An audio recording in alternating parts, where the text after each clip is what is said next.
दादांनी नंदाच्या खोलीचे दार उघडले. दिव्याच्या बटनावर बोट ठेवले. क्षणभर त्यांचा हात थरथरला. खोली उजळून निघाली. किती सुरेख दिसत होती ती.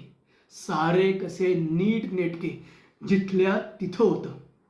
खाटेवर घातलेल्या सुंदर चौकड्यांच्या हिरव्या पलंगापोसाला कुठेही सुरकुती नव्हती.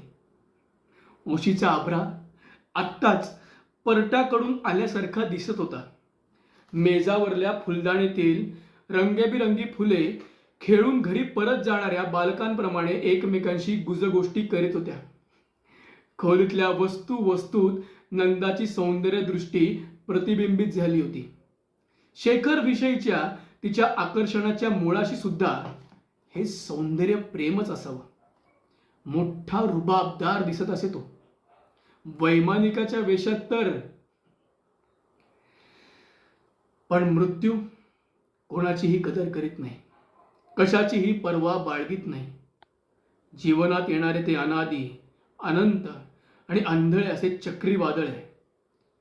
दादा कोपऱ्यातल्या पुस्तकांच्या शेल्फकडे वळाले.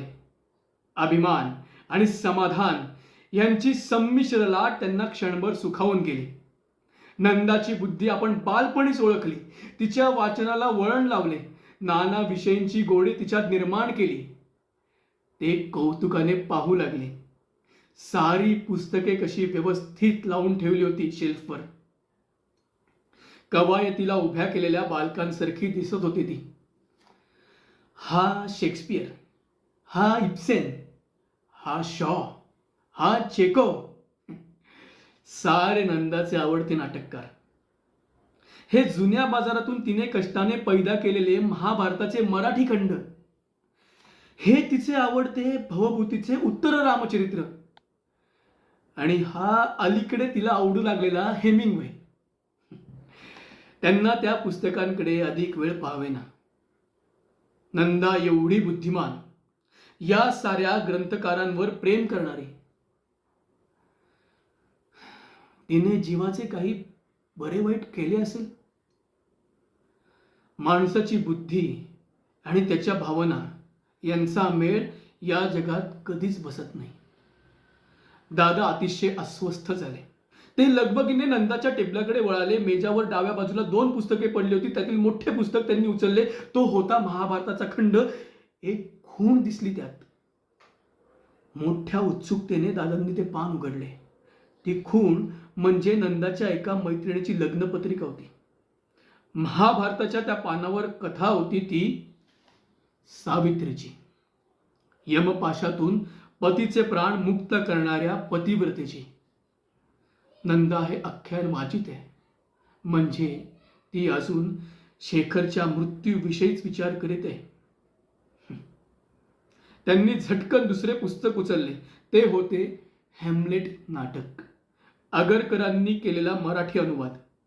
नंदाचे शेक्सपियर वेड दादांना परिचित होते. तिचे इंग्रजीचे प्राध्यापक नलिनीरंजन दास हे शेक्सपियरचे परमभक्त. नंदा त्यांची फार आवडती विद्यार्थिनी. दासबाबूंचे एक आवडते वाक्य अनेकदा दादांना सांगितले होते तिने. दासबाबू नेहमी म्हणायचे, गांधीजींना मी फार मानतो, पण माणूस ही काय चीज आहे आणि जग हा केवढा मोठा अजबखाना आहे. याची जाणीव गांधींपेक्षा शेक्सपियरला अधिक होती. गांधी होते अर्धे शाणे. जगात पूर्ण शाणा एकच मनुष्य होऊन गेला, शेक्सपियर. हॅम्लेट मध्येही खूण दिसत होती.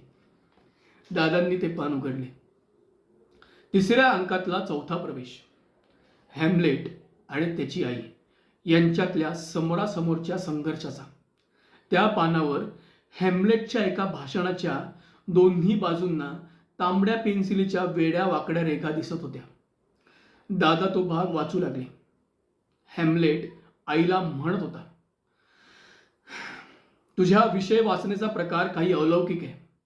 तुझ्या बरोबरीचा मी तुझा मुलगा जिवंत असताना 13 दिवसांच्या आत तू त्या जाराशी पाठ लावलास तेव्हा तू साक्षात राक्षसी नव्हेस काय? तुझ्या कामवासनेला असा काही हूत आलाय. खातेऱ्यात जशी डुकरं लोळतात त्याप्रमाणे त्या अधमाला अंथरुणावर घेऊन जा आणि एकमेकांना मिठा घाला, कवटाळा, मुठे घ्या, हवा तसा धिंगाणा घाला. उठ इथून. मला तुझे हे काळे तोंड दाखवू नकोस.